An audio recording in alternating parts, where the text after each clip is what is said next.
27% of the calories children eat every day come from snacks. Doesn't it make sense to make these calories a healthy part of the diet?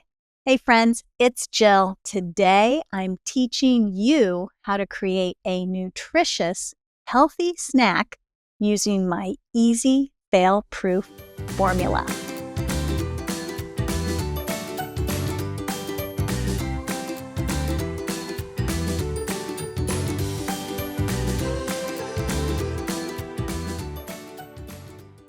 So I don't know what camp you're in, pro-snack camp or the anti-snack camp, but as a pediatric dietitian, I do believe that snacks can be so beneficial for kids if they're done right. So that's what today is all about. But first off, why are snacks an important part of a child's diet? And remember, it's all about the context. If snacks are all highly processed, salty, fatty, sugary foods, they are not going to be additive to your child's diet. They're going to disrupt the health of your child. So getting snacks right is part of parenting and parenting around food in very positive ways. So why are healthy snacks important for children? Well, if you saw my video about making a balanced, healthy meal, you know that kids need 40 different nutrients each and every day in order to grow right, for their metabolism to work properly, and for them to set the future health of their bodies. So 40 different nutrients. It's hard to get those in just 3 meals a day. So snacks can help fill in any gaps that happen throughout the day based on what your child eats or based on what you end up feeding them or not feeding them. So snacks can round out a nutritious and healthy diet. Next, they also can be really helpful in preventing overeating. Why is this? Because snacks happen in between meals and they reduce grazing and they reduce children becoming overly hungry and overeating at mealtime. So snacks can be really helpful if you plan them the right way. And that's where you're going to get my fail-proof formula, so don't go away because it's going to be towards the end of this video. Healthy snack ideas can be hard to come up with though.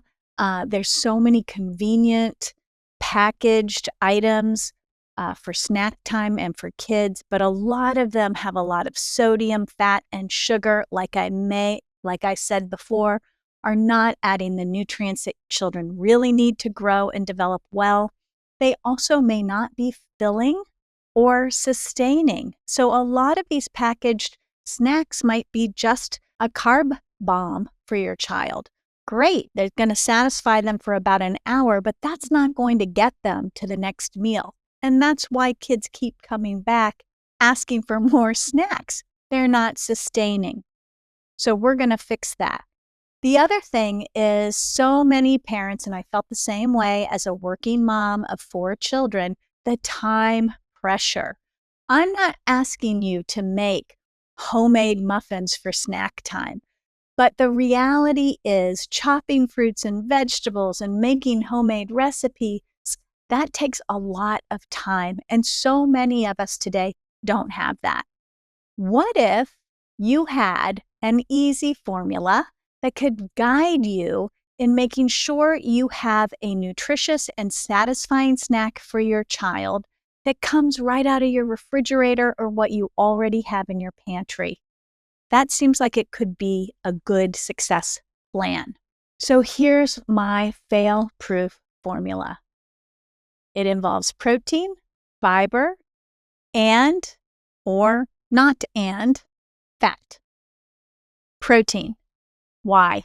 Protein is the most satiating nutrient we have available to us.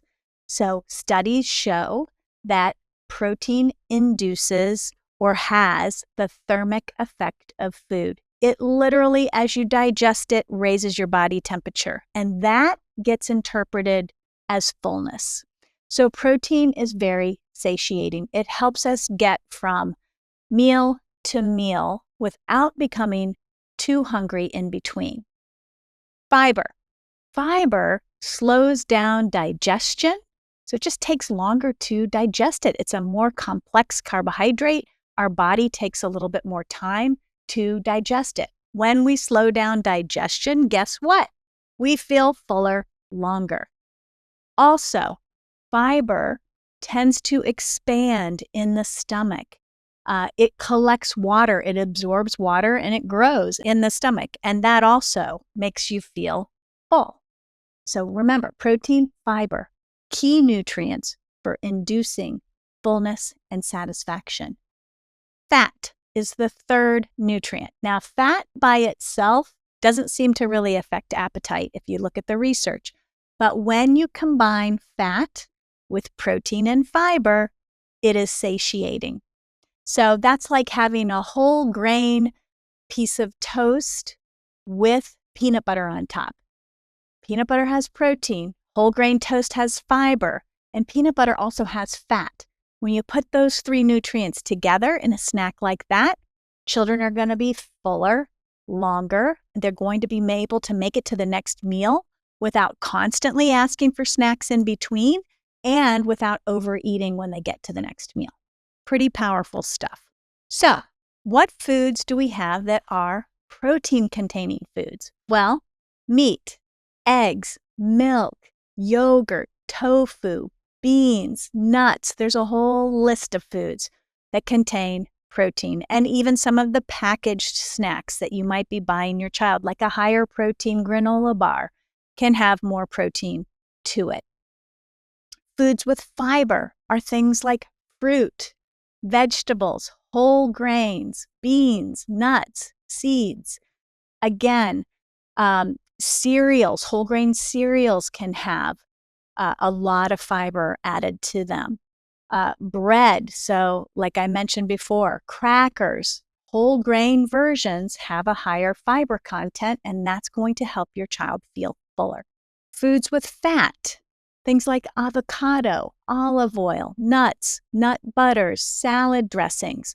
These things have a higher level of fat content, and when added to other foods with protein and fiber, can increase satisfaction.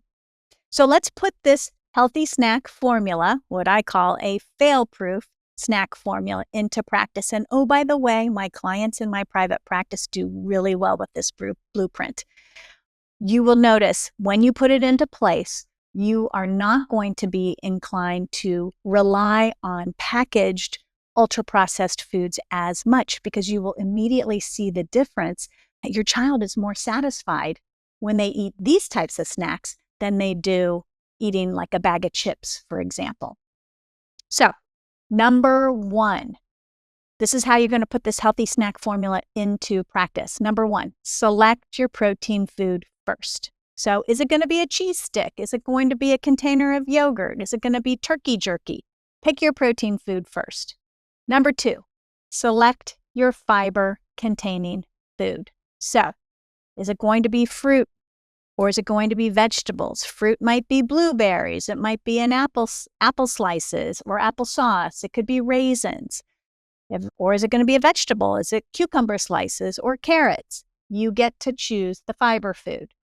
Maybe it's a whole grain food instead. Maybe you're using granola or chia seeds or whole grain bread or whole grain cereals. There are lots of things that you can ideate when you're making snacks, and I'm going to go through a couple of ideas with you here in a minute. Number three, consider fat. Is it already there? So if you're using nut butter as your protein source, fat's already in nut butter, so you don't need to add it. If it's not already there, should you or could you add it? So for example, you might with yogurt be buying the fat-free yogurt. Well, you might change to a full-fat yogurt because it's going to give your child more fat, it's got protein in it, and maybe you're going to add for fiber some raspberries or strawberries. So you get the protein, fiber, and the fat together. So here's a couple of ideas. I have a bunch of ideas on my website. Happy to share those with you. Just give me a comment below. Let me know that you want my snack list, and I'll pop it to you. But some other snack ideas, just so you can start thinking about what you can make your child for a healthy snack today after school or during the summer, wherever you are. Peanut butter and whole grain toast. That's an awesome snack. Higher protein granola bar that's already made with whole grains and has a higher protein source. We know granola bars already have a source of fat. It's oftentimes used as the binder. So find a higher protein granola bar if you really want to have a packaged snack for convenience. How about a baked potato with cheese? I used to serve this to my kids after school quite frequently. Leave the skin on, pop it in the microwave, put some shredded cheese on top, and let them have that as a snack. You get your fiber from the skin, you get your protein from the cheese, and you can dress it up. You can put salsa on it, you can throw broccoli on top and use a cheese sauce. There's so many different things you can do with a baked potato, but super satisfying. Sometimes you won't have protein because your child's been getting protein all day long and you might not want to serve it, and that's totally fine. But if you don't serve protein for your snack, you definitely want to make sure you're giving your child fiber and fat. So it might be that you're doing guacamole and tortilla chips. Guacamole made out of avocado is higher in fat. Tortilla chips, you can get whole grain tortilla chips. That's going to be your fiber. Or a whole wheat bagel with cream cheese. So whole wheat bagel is going to have the fiber, cream cheese going to have the fat. You get the idea. This formula, this healthy snack formula, it centers nutritious foods that contain protein, fiber, and fat so that your toddler, your child, your teenager is getting more nutrition throughout the day while also feeling satisfied and full after eating. It's an easy way to use the foods that you have in your home that you might normally serve at mealtime. Use those as snacks. Here's the good news. You can get a copy of my healthy snack formula. Just click the link below and I'll send it to you. If you want more expert tips on feeding your toddler or your child, hang out with me here. I'm all about helping you be better at feeding your child, no matter their age. Do me a favor, just to help everybody out who's listening and watching this video, drop your child's favorite healthy snack below, or an idea that I might have sparked by this video. Put it in the comments.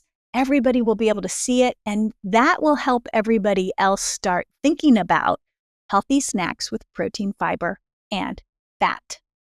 If you really want to improve your child's nutrition, check out my video on building a balanced plate for kids. I'll see you next time. Bye.